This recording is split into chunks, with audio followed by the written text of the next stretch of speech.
It's not about working harder or being born with the right connections or being some natural genius entrepreneur.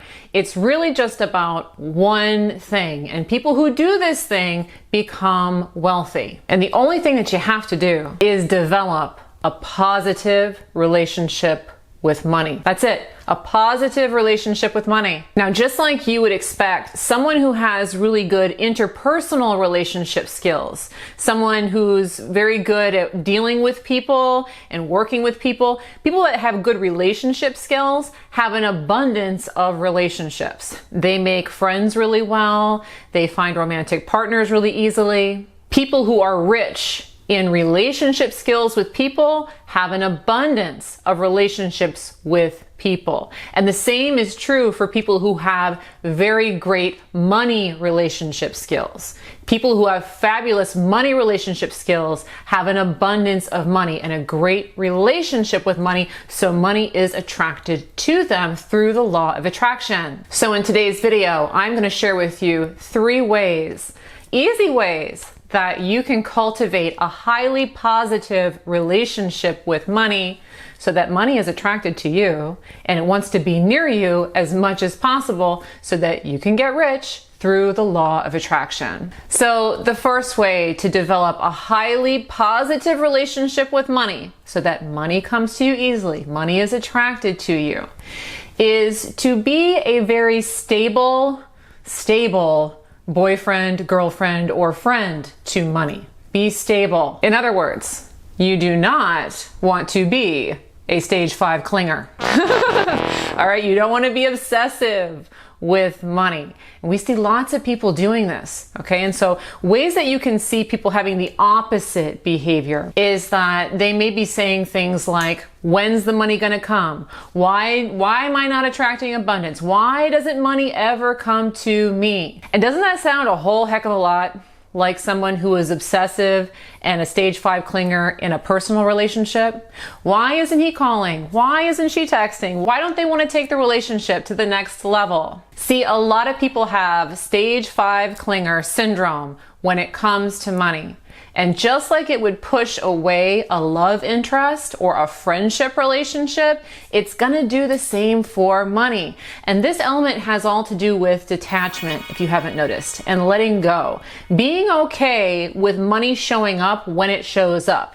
Okay, so just like if you were in a stable relationship, you would be okay with hanging out when that person wanted to hang out. You wouldn't be freaking out when they didn't call. You would know they'd call you at the right time and you guys were going to get together again. That same element is what you want to apply to money. So if the lottery win didn't come today, so what? It'll show up when it's ready.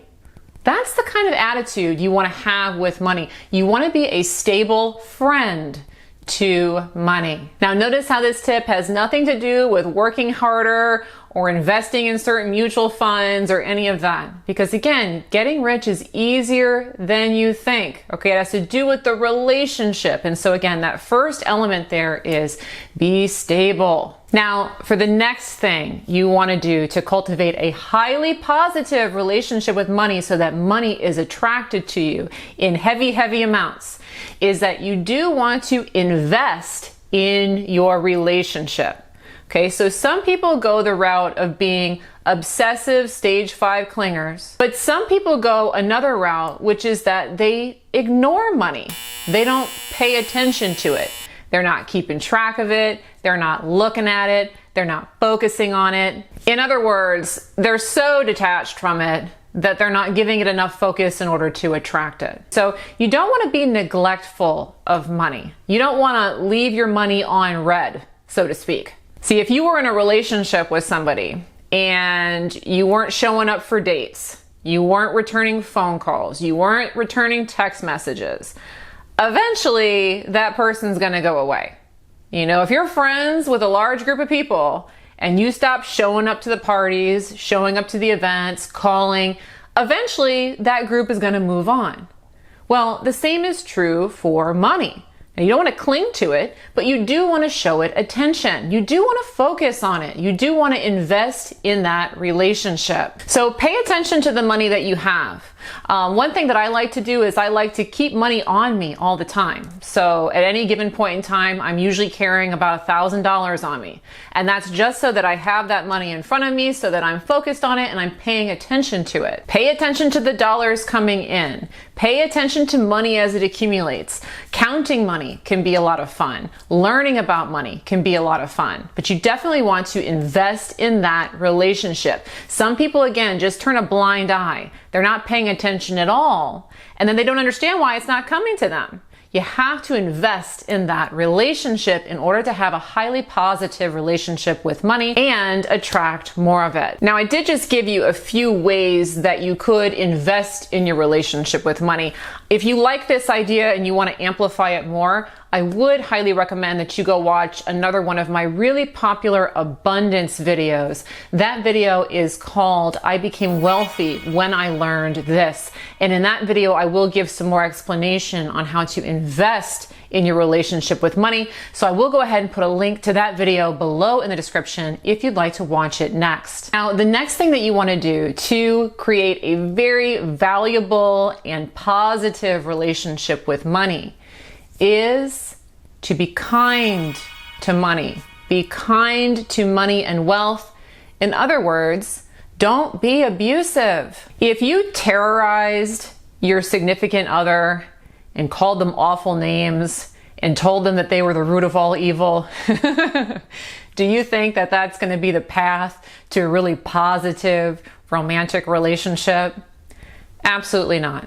If you terrorized your friends or if you bullied them or you made fun of them a lot, you're going to find that you're going to have a lot less of them than somebody who's kind and speaks positively about the people that they care about. And the same is true with money. This used to be something I had totally turned around. I talked a lot of trash about money before I learned how to attract it. I thought that people who had a lot of money were evil or greedy. I thought money was controlling us and money was this big bad concept. And that way of relating to money is a really strong way of pushing it away.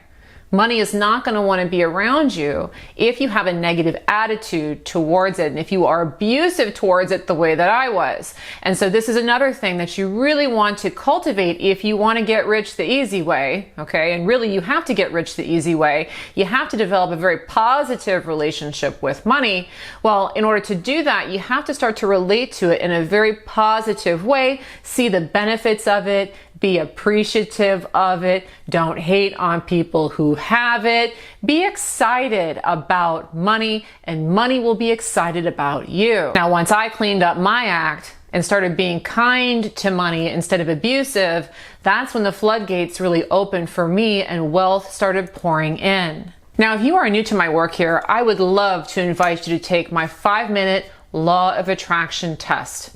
If you would like to know for sure that you are the one creating your reality and that everything that's coming to you is a product of your thoughts and emotional state, I've designed a very simple, very quick 5-minute test where you can prove it to yourself, put something out there, and watch it come back. And to take that test now, please go to manifestingtest.com. Again, that link is manifestingtest.com.